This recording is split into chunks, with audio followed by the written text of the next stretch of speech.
বিশ্বত চলি থকা মহামাৰী ক'ৰনা ভাইৰাছত ইতিমধ্যে হাজাৰ হাজাৰ মানুহৰ মৃত্যু হোৱাৰ লগতে ক'ৰনা ভাইৰাছত আক্ৰান্ত হৈছে লাখ লাখ মানুহ।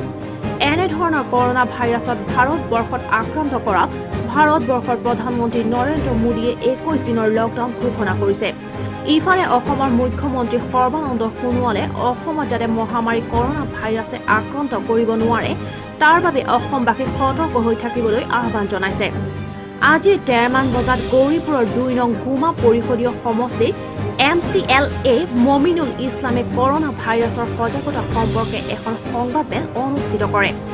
মমিনুল ইছলামে আজি এই সংবাদমেলত কয়, ভাৰতৰ প্ৰধানমন্ত্ৰী নৰেন্দ্ৰ মোদীয়ে ঘোষণা কৰা ২১ দিনীয়া লকডাউনক সঁহাৰি জনাইছে। লগতে ২ নং পৰিষদীয় সমষ্টিৰ সকলো ৰাইজক নৰেন্দ্ৰ মোদীয়ে বলবৎ কৰা এই আইনখন মানি চলিবলৈ অনুৰোধ জনাইছে। ইপিনে গৌৰীপুৰ আৰু গুমাৰ আৰক্ষীয়ে কটকটীয়া নিৰাপত্তা ব্যৱস্থা গঢ়ি তুলিছে।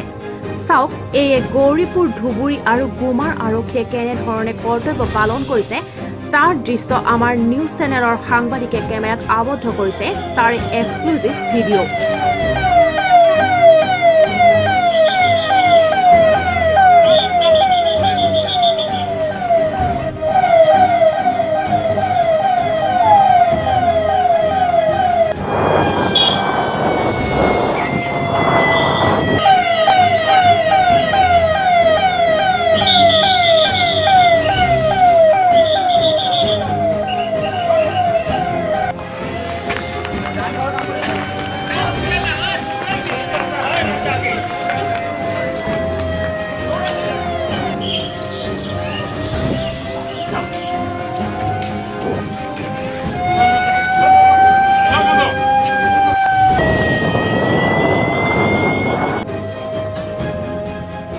গৌৰীপুৰৰ পৰা Anisur Ali reports AWN 24 news.